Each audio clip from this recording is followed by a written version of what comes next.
자, 33장으로 가겠습니다. 자, 역시 본문은 방금 읽으셨고, 그 다음에 한 절 한 절씩은 이제 읽어가도록 하고요. 전체 읽지는 않겠습니다. 제목만 같이 한번 읽어보겠습니다. 시작.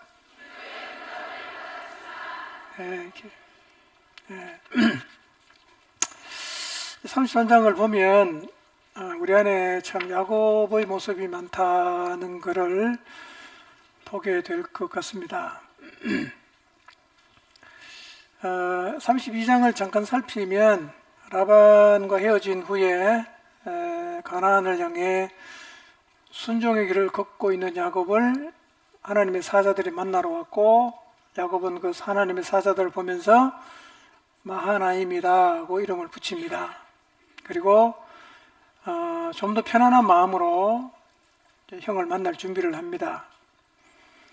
그리고 세일 땅 에돔 들에 있는 형 에서에게 자기 종을 보내서 은혜를 구했는데, 종의 보고는 뭐였죠? 다른 거 다 잊어먹고 한 가지만 기억났어요.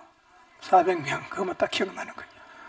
갑자기 이제 두려워지고 답답해지고, 그래서 본능적으로 뭘 하죠? 소유를 두 대로 나누죠. 그때 그 예물로 준비한 동물의 숫자가 얼마였어요? 580마리. 그리고 이제 그걸 세 대로 나누죠. 세 대로 나누어서 가서 이제 잘 설명하라고 알려주고, 밤에 잠을 자는데 잠이 안 오죠. 벌떡 일어나갖고 가족들 다 강 건너 보내고 소유도 다 건너 보내고 혼자 그 강변에 앉아 있습니다. 근데 어떤 사람이 와서 야곱하고 씨름을 했습니다. 그리고 야곱이 그냥 끝까지 붙들고 늘어지니까 허벅지 관절을 쳤는데 어긋났습니다. 그리고 결국은 야곱은 이제 축복을 받는데요. 제일 먼저 그 사람이 뭘 물었죠? 네 이름 뭐냐? 그렇습니다. 이름 모르는 건 아니죠? 다 알고 왔습니다. 그럼 왜 묻습니까? 그렇죠? 네 어떻게 살았냐? 네 지금까지 인생 어떻게 살았냐? 네를 한번 돌아봐라. 그렇게 말씀하신 거죠. 그리고 새 이름을 주십니다. 뭐였죠? 이스라엘. 그리고 이름을 물었지만 그분은 대답을 안 해주죠. 그리고 야곱은 자기와 씨름한 분이 누군지 확실히 알았어요. 아침에 강변에서 해가 돋는 그 길을 걸어가면서 그 옷 이름을 뭘로 짓습니까? 하나님 얼굴이다, 브니엘이라고 지었습니다. 그리고 이제 야곱은 다리를 어떻게 되죠? 절고 있습니다. 이게 이제 야곱이 형 에서를 만나기 전날에 있었던 일입니다. 그 시간으로 따지면 이제 몇 시간 안 돼요. 자, 그리고 이제 1절로 가는 거예요. 1절 한번 읽어보겠습니다. 33장 1절. 이런 배경에서 33장 시작합니다. 시작.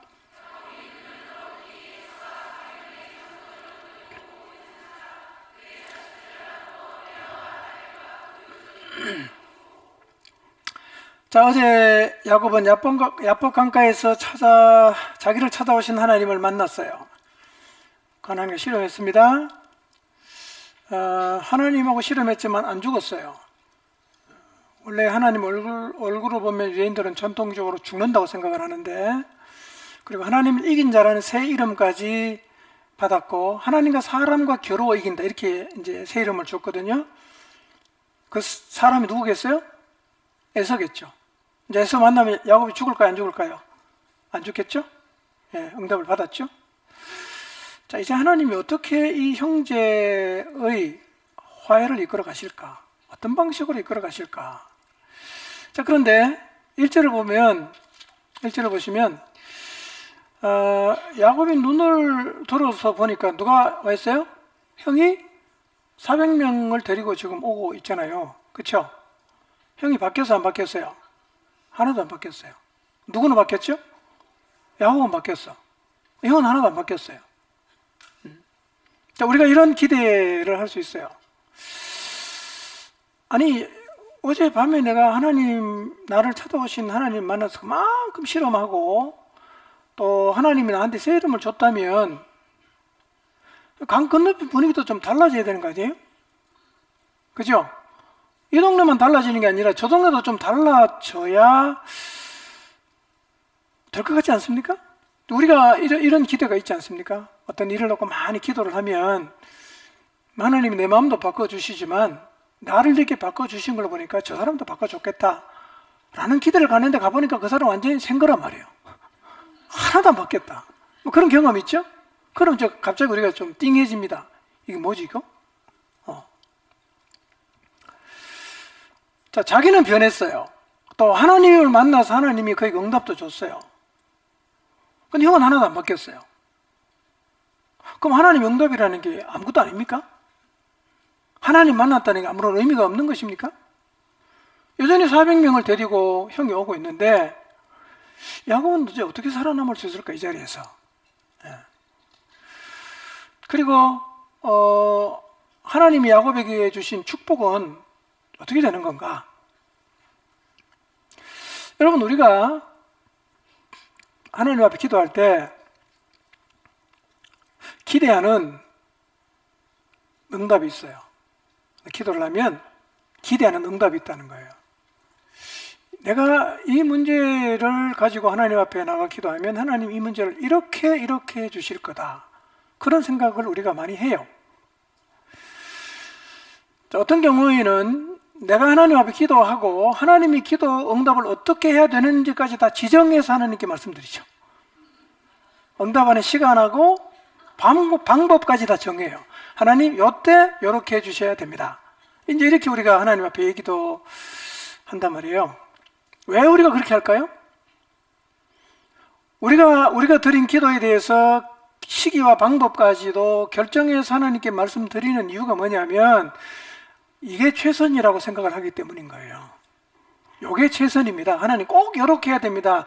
조금이라도 틀리면 큰일 납니다. 라고 우리가 하나님 앞에 말씀을 드린단 말이에요. 우리는 어떤 생각을 갖고 있냐? 지금 내가 하나님 앞에 제시한 이 방법이 최선이라고 생각을 한단 말이에요. 여러분, 그런데 하나님께는 우리의 최선보다 더 대단한 길이 굉장히 많습니다. 이걸 믿으셔야 됩니다. 기도는 우리가 하지요. 응답은 누가 합니까? 그 하나님의 영역이에요. 우리는 응답까지 내 영역으로 만들어 놓고 응답하는 방식을 자꾸 지정해서 하나님 앞에 이렇게 해달라고 기도를 하는데요. 그렇게 안 하셔야 됩니다.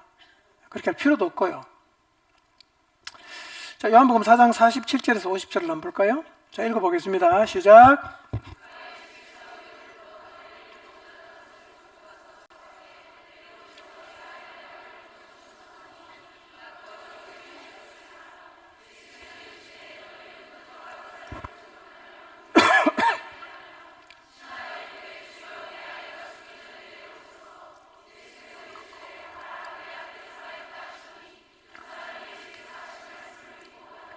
네. 자,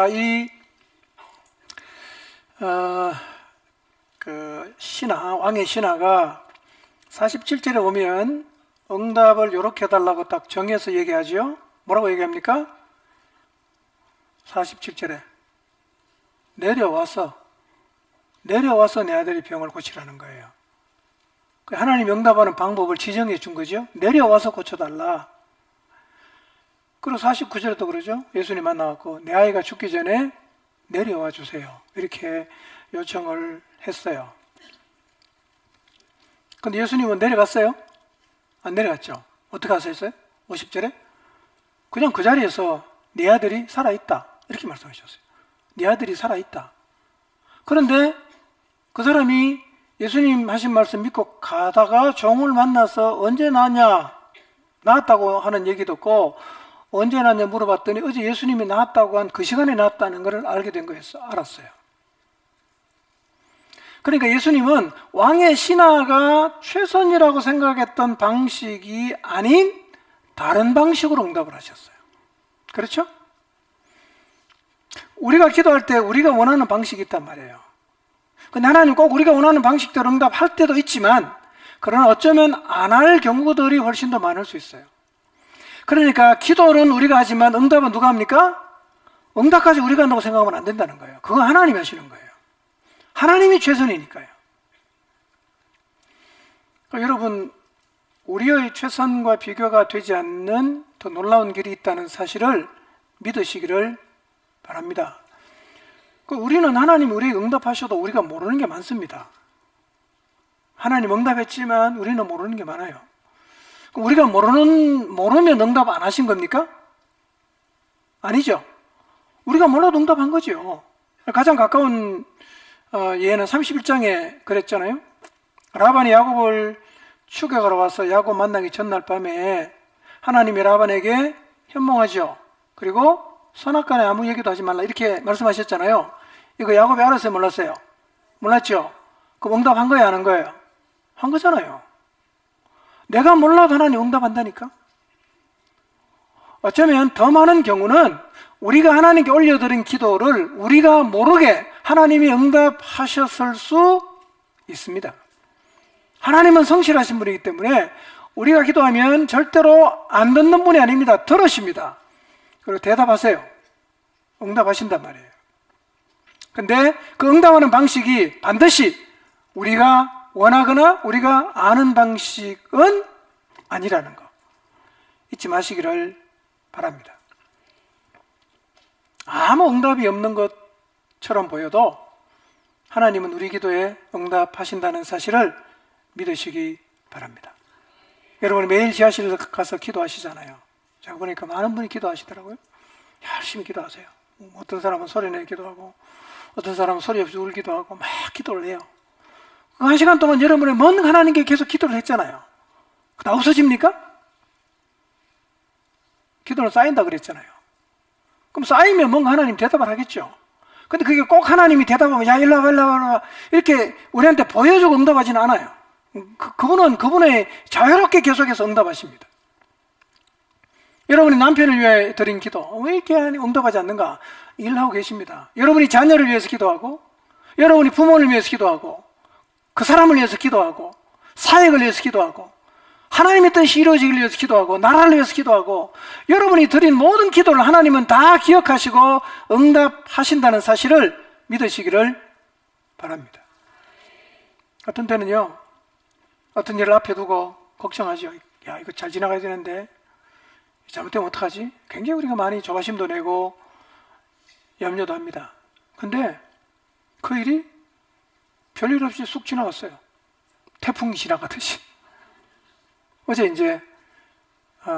점심에 누구랑 같이 밥을 먹었어요. 누가 밥을 이제 사줘서 먹었는데요. 그 두 사람이 이렇게 말했어요.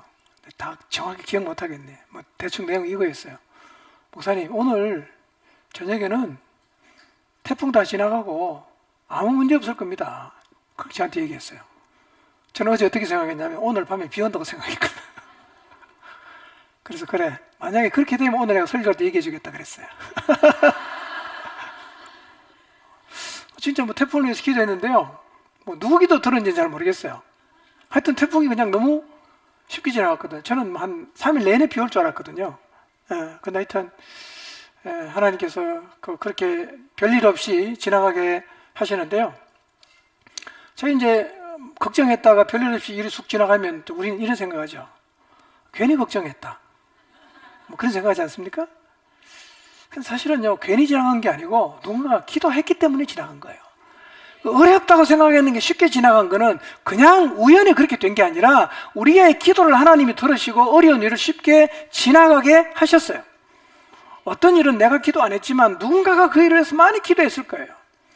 그러니까 우리가 걱정하고 염려했던 일들이 조용하게 지나간 거는 우연히 그렇게 된 게 아니라 그게 기도의 응답이라는 사실을 잊지 마시기를 바랍니다. 여러분, 하나님은 지금도 쉬지 않고 일하시잖아요. 믿음으로 계속 기도의 씨앗을 뿌리시기를 바랍니다. 그럼 하나님이 우리의 기도를 반드시 응답하십니다. 기도하면 망하지 않거든요. 망하지 않거든요. 예. 여러분, 기도하며 사는 사람의 결말을 보십시오. 하나님 어떻게 인도하시는가. 자, 이제 에서를 만나서 화해하는 것도 그래요. 우리가 그리는 그 하나님의 방식과 하나님이 실제로 에서를 야곱을 에서와 화해시키는 방식이 굉장히 좀 낯설어요. 이렇게 해도 되네? 이런 생각이 이제 드는 그런 방식으로 하나님은 야곱을 에서와 화해를 시킨단 말이에요. 여러분, 야곱이 야복강가에 혼자 남아있을 때 하나님 찾아왔죠? 붙잡고 막 실험했잖아요. 근데 실험의 결과로 야곱에게 일어난 그 신체적인 변화는 뭐였죠? 다리를 저는 거잖아.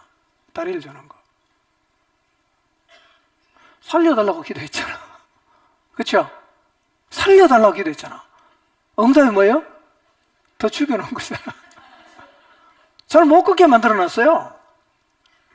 안 그래도 그냥 뭐 야곱하고 에서가 붙으면 누가 이깁니까? 야곱은 잽이 안 돼요. 에서랑 붙으면 그냥 바로 끝나는 겁니다. 사냥꾼인데 뭐 짐승 상하는 사람 인간은 상하기 더 쉽지 않겠어요? 인간이 뭐 짐승처럼 빠릅니까? 힘이 셉니까? 그냥 푹 찌르면 죽는데. 그러면 야곱이 적어도 에서하고 붙어갖고 뭔가 좀 단판을 내려고 하면 강하게 만들어줘야 되잖아. 그것도 병신 만들어놨어요. 여러분, 근데 이게 응답이란 말이에요. 이 하나님 방식을 이해할 수 있습니까? 아니, 살려달라고 기도했는데 다리를 절게 만든 게 어떻게 응답이 되냐는 거예요.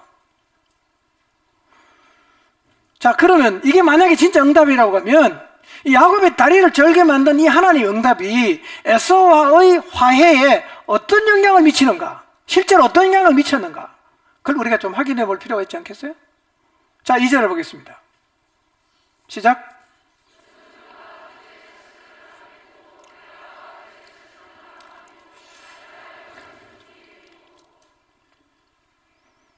자, 가족들을 배치하는 걸 보십시오. 키가 차지 않습니까? 에? 이게 참, 예. 제일 먼저 총알 바지로 누구를 보냅니까? 넌 죽어도 괜찮아. 그 제일 앞에 사람은 누굽니까? 여종과 그의 자식이에요. 그럼 아버지가 가긴 갔겠지만 이 자식들이 상처를 받았을까 안 받았을까? 야, 우리 아버지 우리는 죽어도 괜찮은가 보다 이런 생각을 하지 않았겠습니까? 예. 그 다음에 누굴 둡니까? 레아. 그 다음에 자식. 그 다음에 라헬과 요셉이에요. 야곱이 어떤 생각을 하고 있죠? 야곱이 진짜 라헬을 사랑했는 것 같아요. 야곱은 다 죽어도 괜찮다. 라헬과 야곱만 살아라. 뭐 그런, 라헬과 요셉만 살아라. 뭐 그런 생각을 하는 것 같아요. 근데요, 자녀들 가운데 유일하게 이름이 기록된 사람은 요셉밖에 없습니다. 다 그의 자식이야.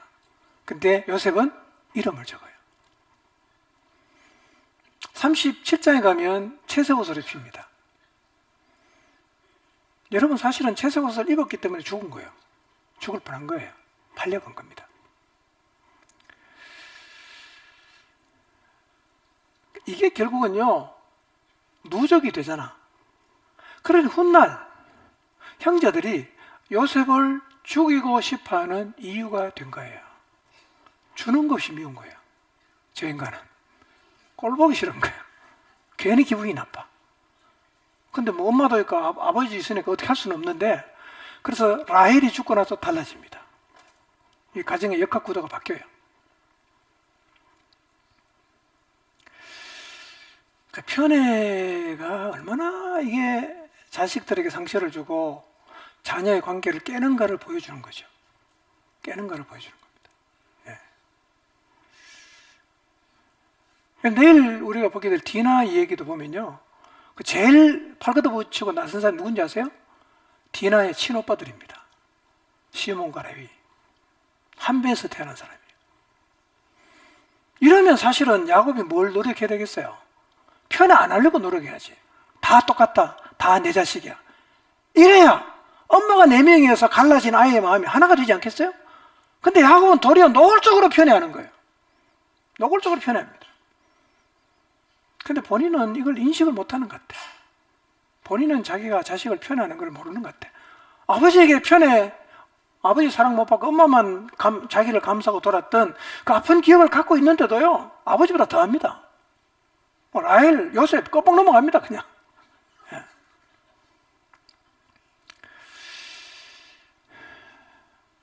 여러분 혹시 자식을 편애하고 계십니까? 잘 생각해 보세요.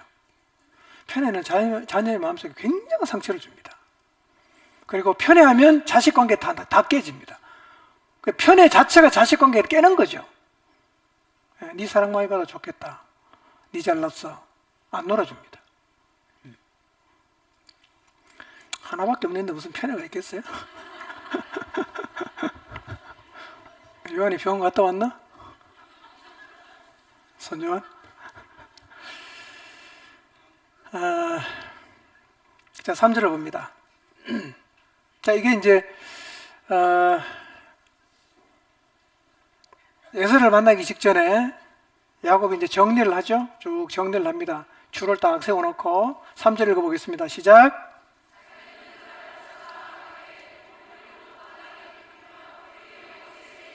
네. 자, 이렇게 세워놓고 이번에 좀 달라요. 누가 제일 앞에 갑니까? 야곱이 제일 앞에 갑니다. 네. 줄은 종의 자식, 레아 자식, 그 다음에 라헬 자식 세워놓고 자기가 맨 앞으로 가는 거예요. 그리고 뭐 합니까? 7번 몸을 땅에 굽혔어요. 7번 몸을 땅에 굽혔다. 이건 어떤 거냐면요, 진심으로 제가 잘못했습니다 할 때 이렇게 절하는 거예요. 화해하자, 화해합시다, 화해를 요청합니다, 화해하기를 원합니다, 이런 제초예요. 그러니까 용서를 구할 때는요, 이런 겸손한 자세가 필요합니다. 용서를 구하러 가서 뻣뻣하게 서서 그래 뭐 우짜로 말이고 넘어가자, 이런 화해가 되겠어요? 적어도 화해하러 가려고 하면 어떤 자세를 가져야 됩니까? 겸손해야 됩니다. 낮춰야 돼요. 원래 지금 야곱이 하는 이 절은요, 패전국의 왕이 성전국의 왕에게 예를 표하는 겁니다. 완전 굴복입니다. 그런 거예요. 이런 겁니다. 이 두 팔을 닫고 두 무릎을 닫고 머리를 땅에 쳐박는 거예요. 한번 상상해 보세요. 두 무릎, 두 팔, 머리를 땅에 쳐박고 완전히 굽히는 거죠. 이렇게 굽히고 일어나서 머리가 닿았던데 발을 옮겨놓고 또 그렇게 하는 거예요. 몇 번 했다고요? 7번. 자, 칼 들고 있는 야곱에게 가서 죽였으면 뭐라는 거예요? 죽여도 좋다는 거죠. 뭐 죽어도 괜찮습니다. 나 죽이려면 죽이시오. 그러지 않으면 무릎을 못 꿇습니다. 겁나갖고 어떻게 꿇어요? 꼬부려서 콱 찌르면 죽어버린대. 그런데 여러분 33장 읽어보세요. 언제 에서의 마음이 바뀌었을까요? 언제 에서가 화해를 했을까? 한번 읽어보세요. 찝히는 게 없어요. 찝히는 거는요 3절밖에 없습니다. 도대체 왜 에서가 야곱을 끌어안았나 이거예요. 왜? 죽이려고 왔는데 400명 데려가서 꽉 죽여보면 되잖아. 근데 죽이려고 왔어요 분명히. 근데 끌어안고 울어요. 왜 그럴까요? 그 단서는 아무리 찾아봐도 3절밖에 없다니까. 3절에 야곱이 어떻게 합니까? 그들 앞에서 몸을 7번 땅에 굽히고 그의 형 에서에게 가까이 갔어요. 여러분 지금 형 앞에 절하고 있는 야곱의 모습을 한번 상상해 보세요. 이게 어젯밤에 무슨 일이 있었죠? 여러분 야복강에서 하나님 만나고 며칠 지난 게 아니라 그 다음날 아침이에요. 야곱은 그 전날 잤어요? 못 잤어요? 잠 못 잤습니다. 밤에서 누구랑 실험했죠? 하나님의 사람하고 밤새도록 실험했어요. 자, 보세요. 깜깜한 밤에 강변에서 막 그냥 뒹굴고 레슬링 했다. 머리는 어떻게 됐을까요? 저처럼 이렇게 드라이하고 뭐 이렇게 했겠어요? 아니겠죠? 어떻게 됐겠어요? 뒹굴었으니까 온 머리에는 흙먼지가 있고 뭐 산발이 됐겠죠. 해도 이거 뭐 그냥 빠마 비싸게 그냥 됐겠죠? 밤새도록 영을 썼잖아. 얼굴은 어땠을까요? 지금 며칠째 잠 못 잤어요. 얼굴이 퀭했겠죠? 더 결정적인 게 뭐예요? 쩔뚝거리는 거예요. 저라고 자빠지고 저라고 자빠지고. 이런 야곱의 모습을 보니까 이게 에서의 마음이 그냥 너무너무 아픈 거예요. 마음이 녹아내리는 거예요. 이때 야곱 나이 몇 살인지 아세요? 99살입니다. 99세 된 노인이 그냥 형 앞에 와서, 자기 형 앞에 와서 그냥 몸을 굽혀 절하고 그냥 7번이나 절을 하고 그냥 머리는 산발되고 얼굴은 엉망이고 다리는 절뚝절뚝 자빠지고 이러니까요. 그런 동생의 모습을 보는 이 에서의 마음이 흔들리는 거예요. 이런 생각이 들죠. 아니 제가 어떻게 된 거야? 아니 저놈 왜 저렇게 됐어? 어린 시절 생각 안 났겠어요? 시간이 많이 흘러가긴 했지만 두 사람이 그냥 쌍둥이니까 나란히 엄마 젖을 빨고 뛰놀았던 뭐 뛰어다니고 산으로 돌로 그렇게 다녔던 어린 시절 기억났겠죠. 그래서 어느 날 이놈이 잘 살겠다고 아버지 자기 속이고 축복을 가로채고 그냥 집을 뛰쳐나갔는데 도망갔는데 이놈이 그래도 성공해서 멋지게 돌아와야 되는데 돌아온 모습이 어때요? 온머리 흙먼지 뒤집어 쓰고 초췌한 얼굴로 쩔뚝거리며 절하는 모습 보니까 마음이 무너지는 거예요. 내 동생이 왜 저래? 왜 저렇게 다리를 절어? 누가 저랬어? 왜 저렇게 초라하게 됐어? 이렇게 형편없는 모습으로 절면서 절하는 이 야곱의 모습을 보면서 에서의 마음이 완전히 녹아내리는 거예요. 그래서 죽이려고 왔어요. 근데 죽이는 게 아니라 이 울컥한 마음을 주체할 수가 없어요. 그 4절에 어떻게 합니까? 읽어봅니다. 시작.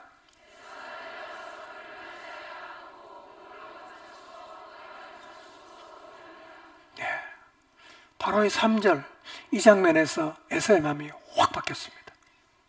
그리고 죽이려고 칼 차고 왔다가 어떡하죠? 달려가서 목을 어긋 맞추어서 입을 맞추고 울어요. 소리내서 막 웁니다.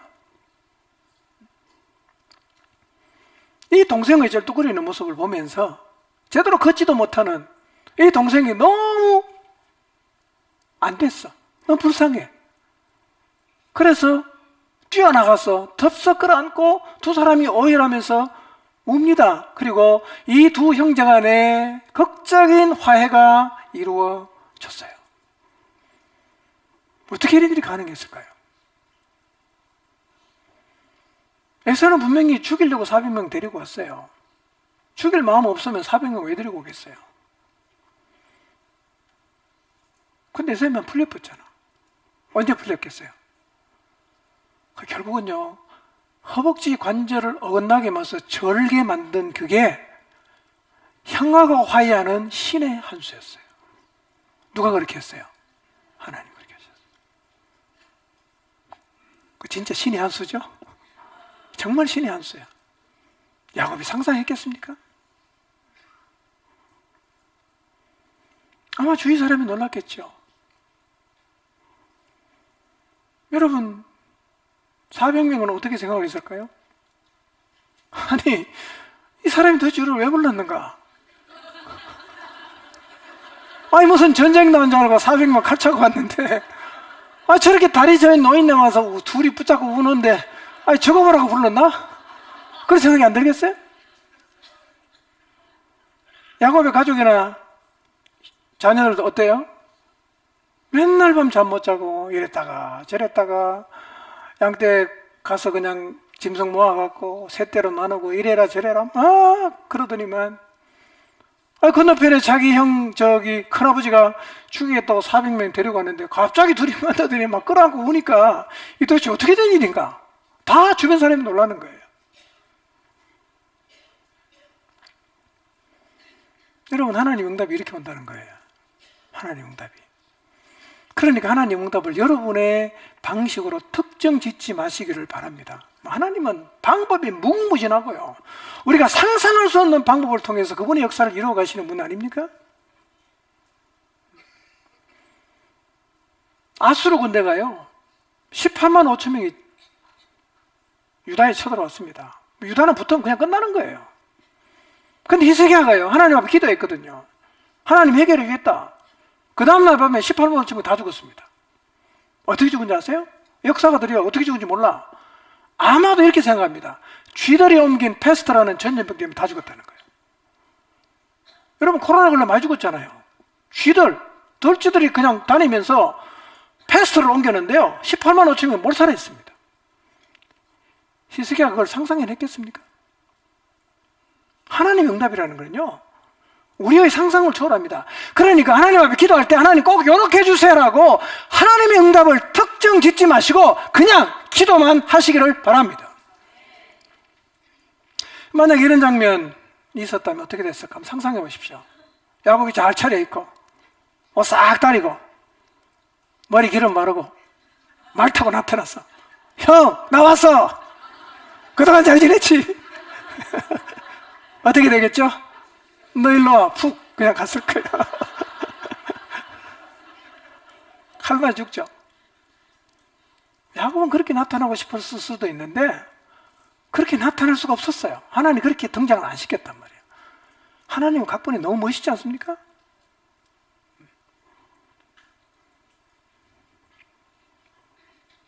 그러니까 이 일을 겪기 전에는 하나님이 허벅지 관절을 먼저 어긋나게 했습니까? 이름을 먼저 줬습니까?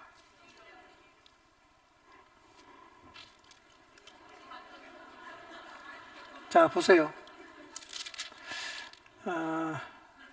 여러분 거짓말 하지 말고 자, 25절을 보세요. 32장 25절.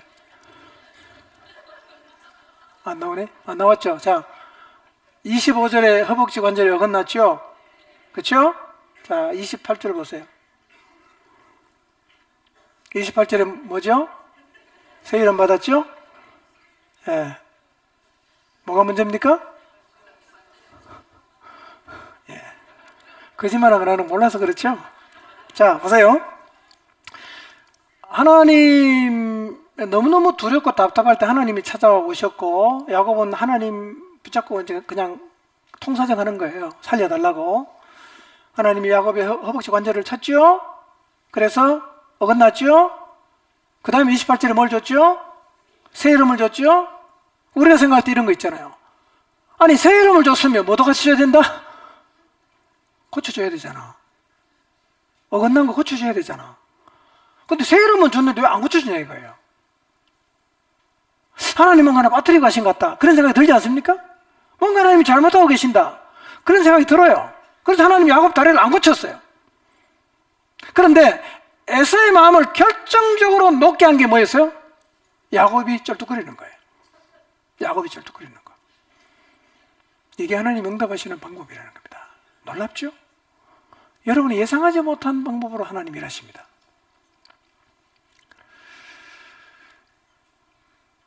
살려달라고 하나님 붙잡고 통사정했는데 더 죽여놓았던, 하나님이 이해되지 않을 수 있지만 그게 에서의 20년간에 쌓였던 마음의 분노를 풀게 만드는 가장 결정적인 요인이 되었다는 거예요. 여러분, 이렇게 막힌 관계를 푸는 데는요, 하나님의 은혜가 필요합니다. 우리끼리만은 잘 안 돼요. 여러분도 이런 화해가 필요한 사람이 있지 않습니까? 그런데 여러분, 에서와 야곱을 화해하는 걸 보세요. 이 화해하는 게 쉽지 않습니다. 원수를 맺고 있는 사람, 갈등을 풀고 싶지 않은 사람, 과의 갈등을 해결하는 것은 거의 기적 같은 일이죠. 그런데 이 기적은 어떻게 시작되느냐? 내가 먼저 새롭게 되는 데서 시작된다는 사실을 잊지 마시기를 바랍니다. 여러분, 화해의 놀라운 기적은 사실은 이미 일어났어요. 어디서 일어났죠? 십자가에서 일어났습니다. 하나님과 인간 사이의 화해의 기적, 십자가에서 일어났죠? 사람과 사람 사이의 화해의 기적, 어디서 일어났습니까? 십자가에서 일어났습니다. 그렇기 때문에 용서받고 용서하는 사람과 사람 사이의 화해야말로 하나님을 믿는 사람의 진정한 믿음의 여정이라고 할 수 있는 거예요. 십자가가 그렇게 했기 때문에 십자가를 믿는 사람은 사람과 사람 사이의 화해를 이루어내는 그것이야말로 진정한 믿음의 여정이라고 말할 수가 있다는 거예요. 화해해야죠. 5절 7절 봅니다. 시작.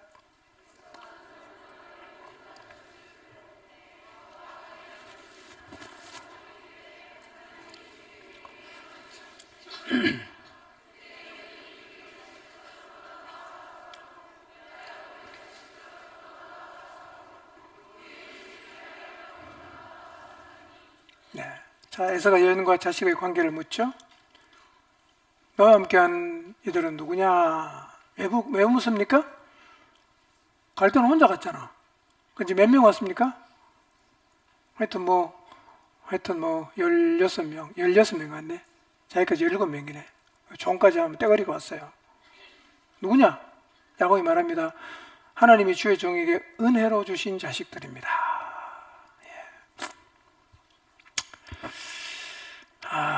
이 표현 자체가요, 참 야곱의 변화를 보여주는 한 면이에요.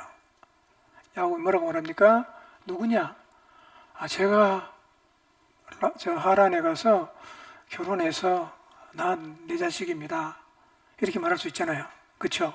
내가 결혼해 14년간 지참금 주고 그 다음에 결혼해서 애 낳았으니까 내가 결혼해서 난 내 자식이다 이렇게 말할 수 있지 않겠어요?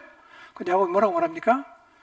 하나님이 주의 종에게 은혜로 주신 자식입니다. 이렇게 말을 해요. 참 많이 변했어요, 야곱이요. 이제는요, 자녀와 아내가 하나님의 은혜라고 말합니다. 여러분이 가진 걸 한번 생각해 보세요. 여러분의 자녀, 여러분의 아내, 여러분이 가진 모든 것 누구 겁니까? 이게 다 제 겁니다. 제가 낳은 자식입니다. 우리가 이렇게 말할 수 있어요. 근데 어떻게 표현하느냐가 중요한 게 아니라 여러분 정말 한번 생각해 보세요. 그게 내 겁니까? 아니면 하나님 은혜를 준 겁니까? 여러분의 가족을 생각하면서 여러분의 자녀나 남편이나 혹은 여러분이 가진 재산을 생각하면서 누가 줬냐? 하나님 은혜로 줬습니다. 여러분 이렇게 말하고 계십니까? 아니면 이거 다 내 겁니다. 이렇게 말하고 계십니까? 내가 했으니까 다 내 거라고 말할 수 있죠. 그런데 내가 해서 번 건 맞죠. 어떻게 보면. 그러나 이게 내가 이룬 게 아니라 하나님의 은혜로 주신 것이라고 고백한다면 신앙이 잘한 거예요. 내 거라고 주장하는 사람은 아직도 신앙이 초보의 단계에 머물러 있다면 이거 다 우리 하나님이 제게 은혜로 주신 겁니다 라고 우리가 말을 한다면 신앙이 잘한 거죠. 여러분 어떻게 지금 얘기하고 있습니까? 앞으로 어떻게 얘기를 해야 되겠냐 한번 잘 생각해 보세요. 그냥 말로만 은혜라고 줬다고 말하지 마시고 진짜 내가 가진 모든 것이 하나님이 은혜로 주셨다라고 고백할 수 있게 되기를 바랍니다. 여종과 자식이 절합니다. 레아와 자식이 절합니다. 순서대로죠? 그 다음에요, 요셉과 라헬이 절을 해요. 여기서 요셉이 튀는 거예요. 벌써 다 엄마가 먼저 절하고 나중에 자식이 절하잖아. 근데 얘는 지가 먼저 절하는 거예요. 근데 너무 여러분 요셉 거기에 욕하지 마세요. 이때 6살입니다. 귀엽잖아요. 그러니까 사랑을 너무 많이 받는 게 정말 티 없이 맑은 거죠. 어쨌든 간에 이때부터 요셉은 좀 튀었어요. 성경이 그렇게 의도적으로 기록했는지는 모르지만 요셉은 좀 남달랐어요. 자, 8절 9절 봅니다. 시작.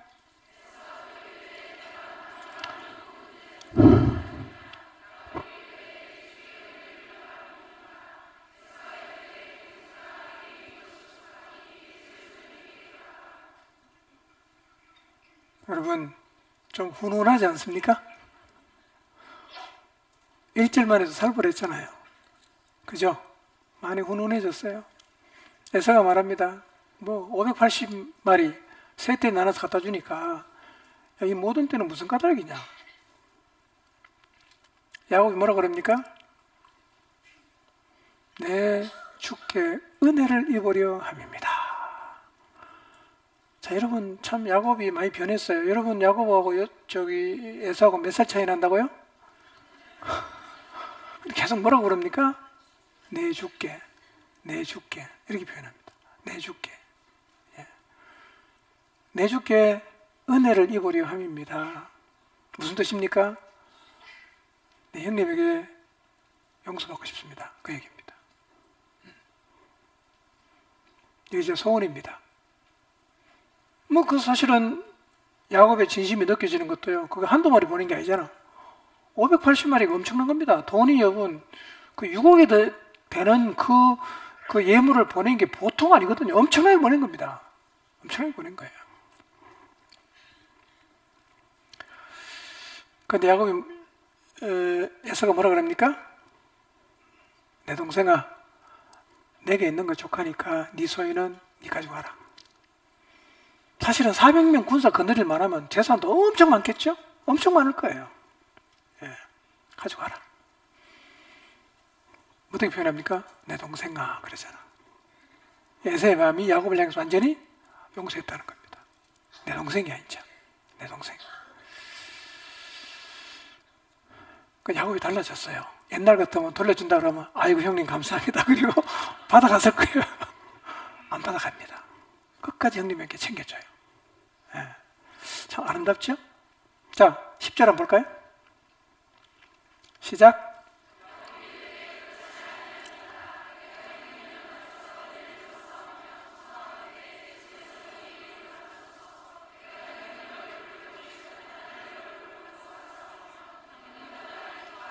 네. 나한테 많으니까 네 가져가라. 형이 동생한테 말합니다. 야곱이 뭐라고 말합니까? 아닙니다 형님, 받아주십시오. 나는 형님 얼굴 보니까 하나님 얼굴 본 것 같습니다. 언뜻 보면 또 아부하는 것 같죠? 아부가 아닙니다. 400명 내리고 죽이겠다고 했던 형이 자기가 하나님 만나서 하나님의 응답을 받고 가서 대면했는데 형이 자기를 용서하니까 그 얼굴 속에서 뭘 본 거예요? 하나님 일하심을 본 거예요. 그러니까 아반이 아니라 야곱은 진짜 이 에서의 얼굴에서 하나님을 봤어요. 아, 하나님 이렇게 응답하시는구나. 그 에서의 얼굴에 누가 있어요? 하나님 있는 거예요. 하나님 있어요. 복수심에 가득 찬 형의 마음을 그렇게 변화시켜서 자기를 용납하고 받아준 분이 바로 하나님이라는 사실을 야곱은 깨달았어요.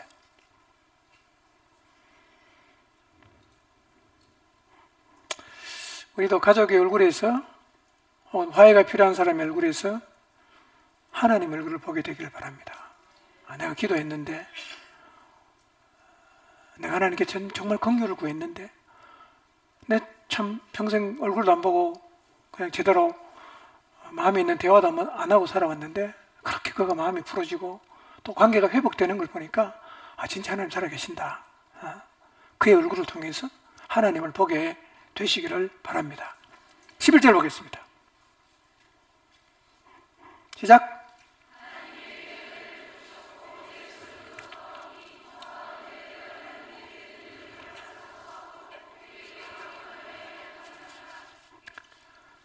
네, 아름다운 신랑이죠.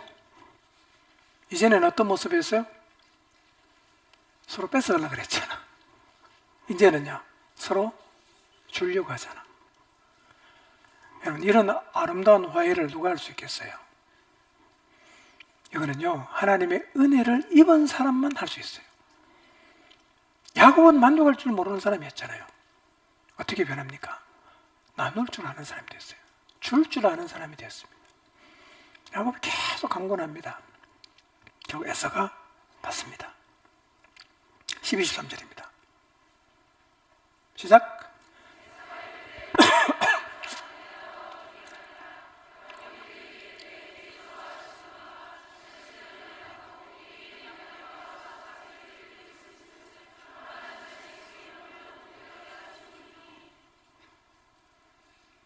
에서가 야곱과 동행하겠다.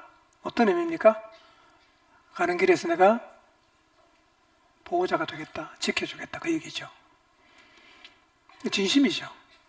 동생아, 내가 가는 길까지 옆에서 안내해줄게. 지켜줄게.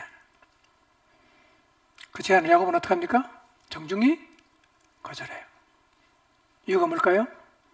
몇 가지 이유가 있어요. 첫째는 에서의 훈련된 군대하고 그 다음에 야곱의 아이들, 어린 양들, 뭐 새끼 뱀 양도 있겠죠? 같이 진행 속도가 맞을까요? 안 맞아요. 그 당시 로벤의 나이가 13세 정도니까요. 요셉은 6살이거든요. 이 아이를 다 데리고 군사들의 속도를 맞추어서 따라가기 어렵고, 또 하나는 라반에게서 도피하면서 살겠다고 하루에 몇 킬로씩 도망갔어요? 48킬로씩 며칠간? 10일간 도망갔잖아. 그러니까 완전히 지쳐있는 거예요. 근데 계속 그렇게 하면 다 병이 나거나 죽어요. 그러니까 못 가는 거죠. 두 번째는 가는 목적지가 달라요. 야곱은 어디로 가야 됩니까? 베델로 가야 돼요. 에서는 세일산으로 가야 돼요. 목적지가 안 맞아. 그래서 야곱이 정중히 거절하고 야곱은 형하고 평화롭게 헤어지기를 원했어요.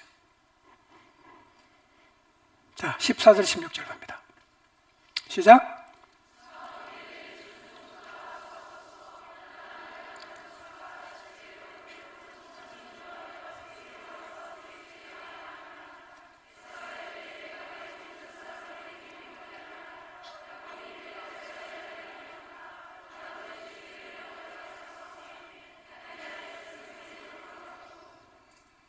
자, 야곱이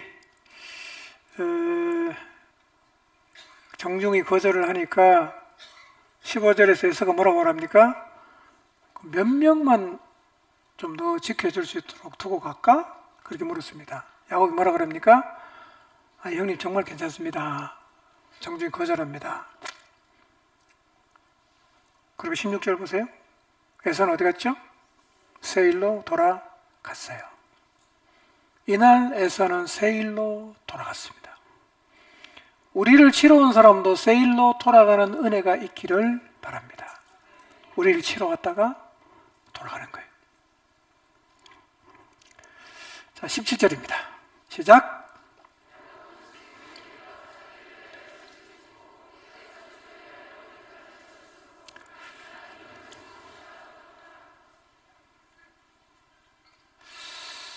자, 여러분 보세요. 이제 야곱은 고향으로 가겠다고 도망 나와서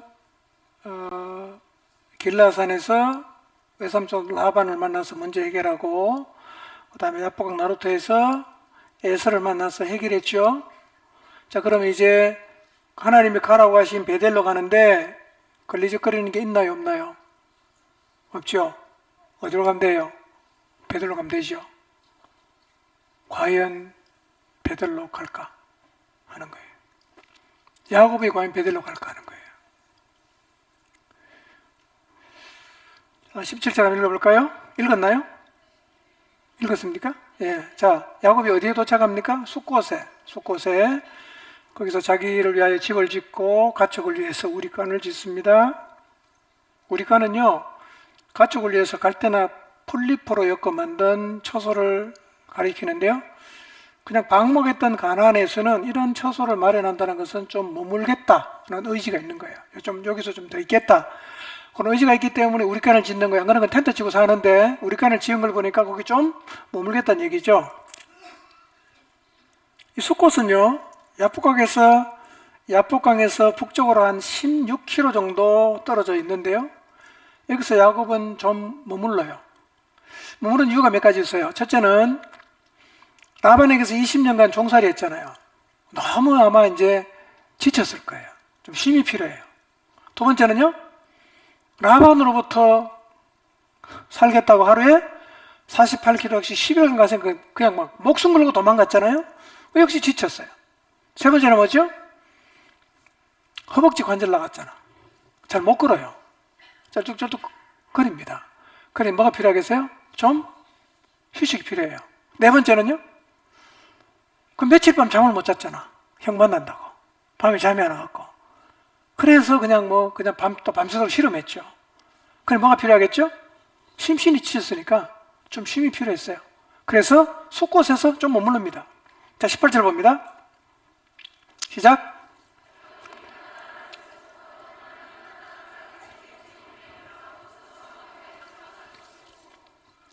자, 바단 아람으로부터 평안히 이제 가나안 땅 어디 왔어요? 어디 있어요? 이게 세겜으로 오면 안 되잖아. 어디로 가야 돼요? 베델로 가야 되잖아. 그 야곱 세겜에 와요. 근데 거기다 뭐 하죠? 장막을 쳤다는 거예요. 근데 표현을 잘 보세요. 야곱이 바단 아람에서부터 평안히 가나안 땅 세겜 성읍에 이르렀다. 이 말은, 평안히 이르렀다는 말은 아무런 문제가 없는 듯 보이지 않습니까? 사실 문제가 없는 게 아니에요. 우리들이 위장할 수 있다는 거예요. 하나님이 원하지 않는 자리에 갔지만 이게 위장하는 거죠. 문제없다, 평안하다, 괜찮다, 이렇게 위장할 수 있다는 겁니다. 야곱은 세겜이 아니라 베델로 가야 돼요. 베델로 가야 돼요. 자, 그럼 왜 야곱은 세겜이 아니라 베델로 가야 되는가를 한번 좀 확인해 보겠습니다. 베델의 서원을 한번 돌아옵니다.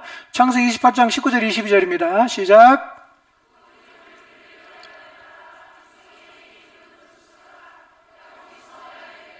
하나님이 나와 함께 계셨어. 내가 가는 이 길에서 나를 지키시고 먹을 떡과 입을 옷을 주시어.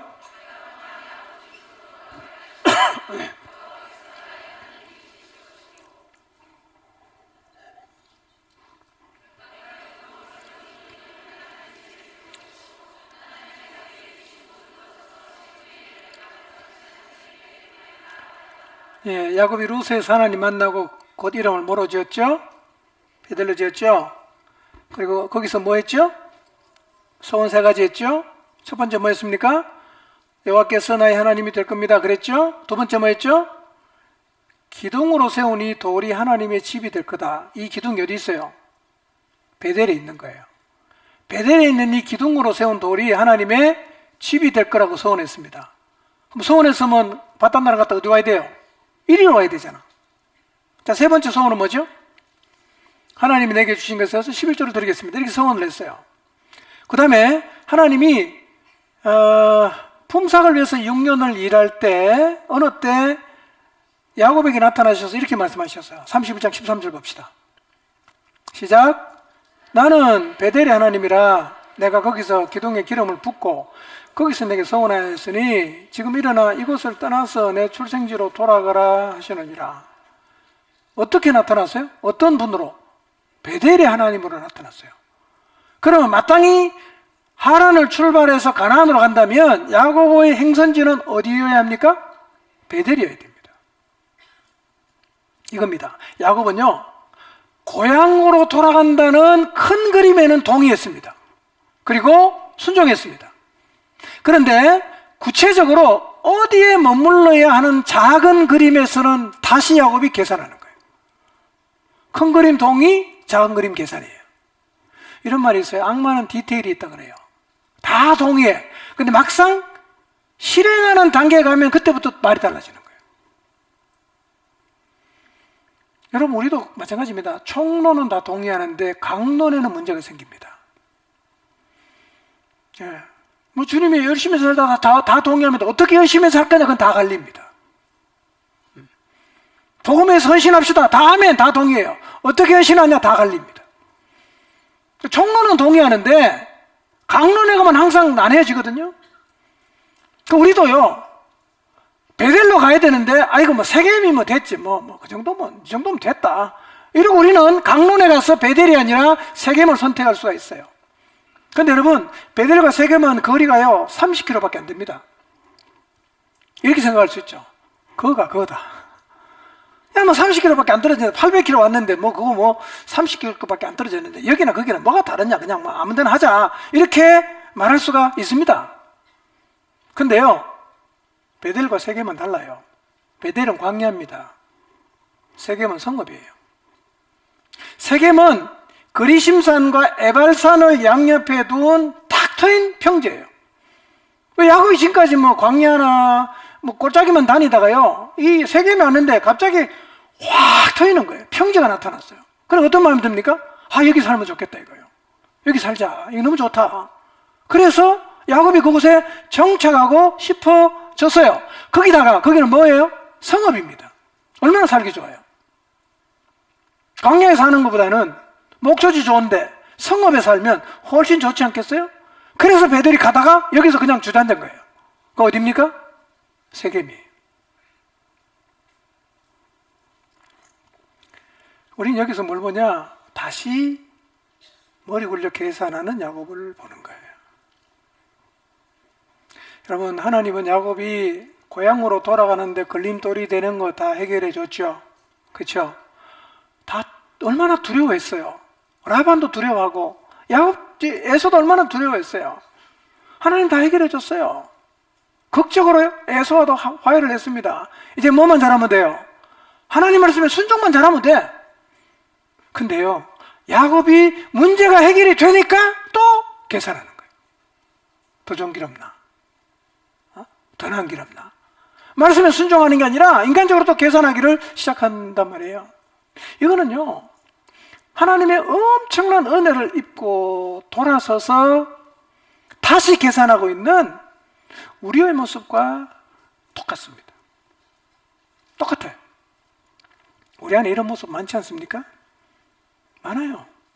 우리 이렇게 하나님 앞에 다급하면 기도하잖아요. 하나님, 이 문제만 해결해 주면 하나님이 뭘 말씀하셔도 제가 다 하겠습니다. 뭐 그렇게 기도 안 해본 사람 없을 거예요. 이것만 해결해 주세요. 하나님, 제가 뭐 죽으라면 죽는 신용까지 하겠습니다. 그렇게 해요. 하나님이 문제를 다 해결해 줘요. 우리는 문제가 해결되는 즉시 계산을 또 하는 거예요. 내가 너무 과했나? 괜히 그만 얘기했나? 그래 안 해도 되는데? 우연히 해결된 거 아닌가? 계산한단 말이에요.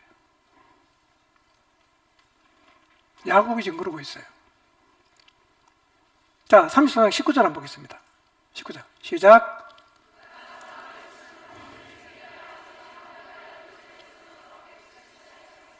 자, 세겜성에 왔어요. 성 안에는 못 사는 것 같아요. 바깥에 삽니다. 장막을 쳤잖아요. 남의 땅에 장막 못 치잖아. 돈 주고 샀어요. 누구한테 샀죠? 세겜의 아버지 하몰. 이 사람은 이제 34장에 나와요. 주인공으로 등장하는 사람. 이 사람한테 뭘 샀어요? 땅 샀어요. 몇 평인지는 몰라. 돈이 얼마입니까? 100크시타를 줬어요. 크시타는 정확히는 잘 몰라요. 근데 동전으로 사용된 그 일정량의 은을 가리키는데요. 혹자에 의하면 이렇게 생각하는 사람이 있어요. 크시타 하나가 새끼양 한 마리를 보는 거예요. 크시타 하나가 새끼양 한 마리. 100크시타면 양 몇 마리? 100마리. 양 100마리 주고 땅 샀어요. 몇 평인지는 몰라요.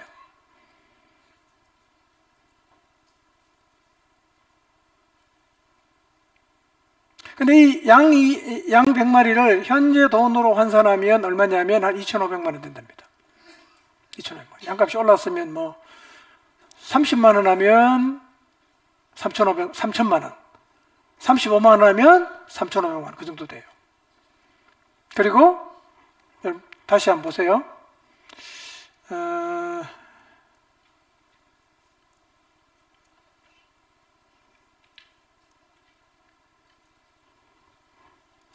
자, 뒤로 가보겠습니다.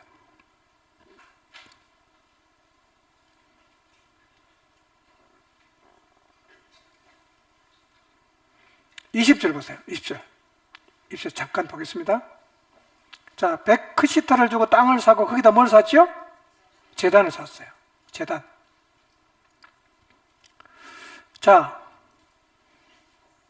자기가 어디에서 제단 사겠다고 소원했죠? 분명히 베델에 사겠다고 그랬죠? 품삯을 위해서 6년 일할 때 어떤 하나님이 나타났습니까? 베델의 하나님이 나타났어요. 거리로 돌아가라 그랬어요. 그러면 거기 돌아가는 과정에 두 가지 큰 난제가 있었는데 자기 힘으로는 도저히 풀 수 없는 문제였지만 하나님이 다 풀어줬어요. 그러면 당연히 어디로 가야 됩니까? 베델로 가야지. 근데 어디로 갔다고요? 세겜에 갔어. 제단을 어디다 샀습니까? 세겜에다 샀습니다. 세겜에 땅 사서 거기다 제단을 샀다는 거예요. 야곱 왜 이러고 있습니까? 아니 그렇게 힘든 문제 죽을 겁에 두 번이나 건져줬으면 아니 볼 것 없이 그냥 베델로 쑥 가야 되는 거 아니에요? 근데 베델로 안 가고 어디로 갑니까? 세겜에 가갖고 거기 땅 사갖고 하나님 거기다 제단 사라고도 안 했어요. 베델에 사라 그랬어. 근데 세겜에다가 제단을 샀단 말이에요. 무슨 계산하고 있을까 야곱이 지금요? 뭐 계산하고 있는 것 같죠? 그냥 뭐 세겜에 사는 건 아니지 않겠습니까? 왜 세겜에 살려고 할까요?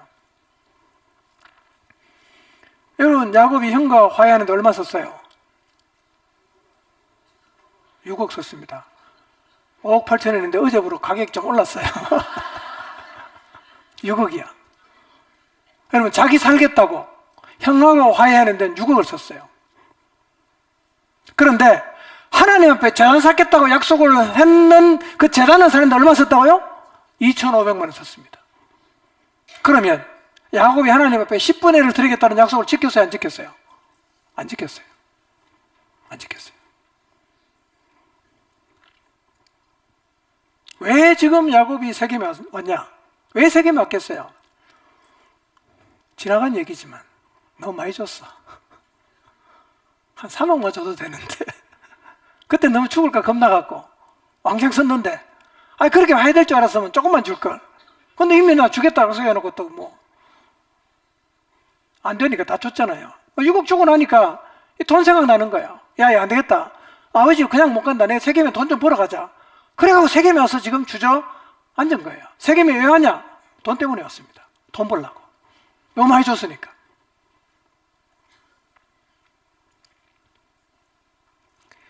여러분, 화해하는 데는 6억 안 아깝게 다 썼어요. 근데 하나님 앞에 서원한 데는 베델에 가지도 않고, 그 다음에 11조 드리겠다고 했으면 6억이면 6천, 얼마 드려야 되나? 6천만 원 해야 되잖아. 근데 크시타 얼마죠? 100크시타만 사고 거기다가 재단을 샀어요. 이거예요. 문제가 해결되고 나니까 다시 움키 잡는 거예요. 이게 야곱만의 얘기가 아니죠? 우리 얘기잖아. 우리 얘기잖아. 우리도 뭐 이런 기도 다 해본 경험이 있을 거예요. 하나님 살려만 주면, 우리 아들 그 학교만 들어가면, 우리 아들 지금 학교에 애들하고 싸워서 뭐죠? 하는 거 있죠? 학폭. 그럼 하여튼 위원회가 열렸어요. 하나님, 그것만 해결하면 제가 주님 뭘 시켜도 다 하겠습니다. 주말에 가서 봉사하면 봉사하고요. 교회 청소하면 청소하고 제가 다 하겠습니다. 해결됐어요. 그 생각납니까? 우리는 야곱하고 다 비슷해요. 살려주면, 살아나면 계산합니다. 그리고 이렇게 말합니다. 하나님, 꼭 베델에 가야 됩니까? 하나님, 베델이 그렇게 좋습니까? 여기 좋아요, 하나님. 하나님 꽉 막힌 분 아니잖아요. 제가 안 가겠다는 얘기 아닙니다. 좀 늦게 가겠다는 겁니다. 그것도 안 됩니까, 하나님? 우리는 이렇게 하나님 앞에 자기 합리화를 하면서 하나님 앞에 기도하고 있을 수가 있다는 겁니다. 야곱처럼 살면 안 된다고 말하는 거예요, 여러분. 야곱의 이 기술을 배우라는 얘기가 아니라 이렇게 하면 안 된다고 하나님이 우리에게 성경을 통해서, 야곱을 통해서 교훈해 주시는 거예요. 그럼 세겜에 갔다는 게 어떤 의미일까요? 여러분, 세겜에 갔다는 말 이겁니다. 반쪽 순종이에요. 적당한 순종이에요. 비슷한 순종이에요. 하나님 말씀 제대로 지키는 거 아니에요. 아예 안 하는 것도 아니에요. 반만 순종하는 거예요. 여러분, 하나님 앞에 온전한 순종을 서원하고 약속해놓고 결단해놓고 문제가 달라지고 상황이 바뀌고 사정이 좋아지니까 그 순종의 약속이 반으로 줄거나 아니면 적당해지거나 그런 부분이 없는가를 돌아보시기를 바랍니다. 그런 부분이 있다면 여러분 지금 세겜에 있는 거예요. 세겜에 있으면 안 됩니다. 어디로 가야 돼요? 베델로 가야 돼요. 세겜에 있으면 왜 안 되냐? 그건 내일 우리가 이제 살펴볼 거예요. 세겜에 있으면 안 된단 말이에요.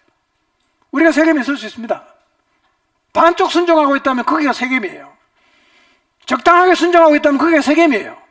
결단해놓고 대충 하고 있으면 그게 세겜입니다. 여러분, 야곱은 세겜 갔다가 죽을 뻔했습니다. 내일 우리가 이제 볼 텐데요. 우리는 뭐 다 그렇죠. 인간이 다 그런 것 같아요. 저를 포함해서 우리 다 그렇습니다.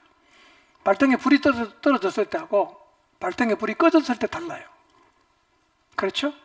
불 떨어지면 서운하잖아. 발등에 불 떨어지면 결단하잖아. 발등에 불 떨어지면 뭐든지 하겠다 약속하잖아. 불이 다 꺼지면 발 빼버립니다. 언제 약속했냐 이거예요. 뭐 말도 못하나. 그런 건 안 하는 거예요. 여러분, 우리를 돌아보면 과거에도 그런 일이 있을 수 있고요. 지금도 그러고 있을 수 있고요. 앞으로도 그럴 수 있습니다. 그게 우리예요. 그게 우리란 말이에요. 근데 그렇게 사는 게 얼마나 위험한가. 그게 34장에 나오는 거예요. 여러분, 하나님은 우리에게 좁은 길로 가라고 하십니다. 예수님은 우리에게 사람들이 많이 가는 넓은 길이 아니라 사람들이 적게 가는 좁은 길로 가라고 말씀하십니다. 말씀한 길로 가시기를 바랍니다. 약속이 있는 길로 가시기를 바랍니다. 여러분 스스로 서운한 길로 가시길 바랍니다. 여러분이 살겠다고 결단한 길로 가게 되시기를 바랍니다. 그게 하나님 원하시는 길이에요. 여러분, 하나님이 야곱에게 과한 걸 요구하십니까? 자기가 서운했잖아요. 자기가 하겠다고 했잖아. 하나님 그 길로 가라는 거예요. 여러분, 하나님이 야곱이 가기 싫다는 거 그냥 뭐 무거운 짐을 뒤집어 씌워갖고 뭐 그냥 죽지 못해서 가는 그 길을 하나님이 가라고 강요하는 게 아니고요. 야곱 자신이 하나님 앞에 서운했단 말이에요. 서운이 뭡니까? 시킨 게 아닙니다. 자기 스스로 한 거예요. 왜 서운합니까? 하나님은 너무 감격하면요, 아니 놀라운 주님을 생각하면서 내 이 주님 위해 살겠다라고 우리가 헌신을 하게 된단 말이에요. 그게 서원이에요. 그게 약속이란 말이에요. 그거 바꾸지 말라는 거죠. 누구처럼? 야곱처럼 바꾸면 안 된다는 거예요. 세겜에 가면 안 된다는 거예요. 20절 봅니다. 시작.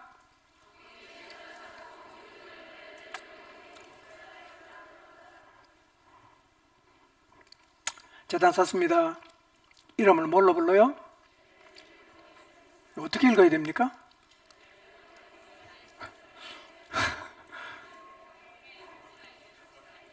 지금 뭐 하십니까?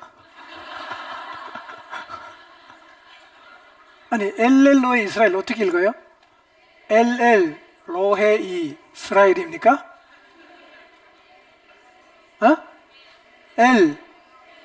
엘로헤. 네, 맞습니다. 엘로헤 이스라엘이에요. 엘 하나님, 엘로헤 이스라엘. 이게 무슨 뜻입니까? 하나님, 이스라엘의 하나님, 그런 뜻이에요.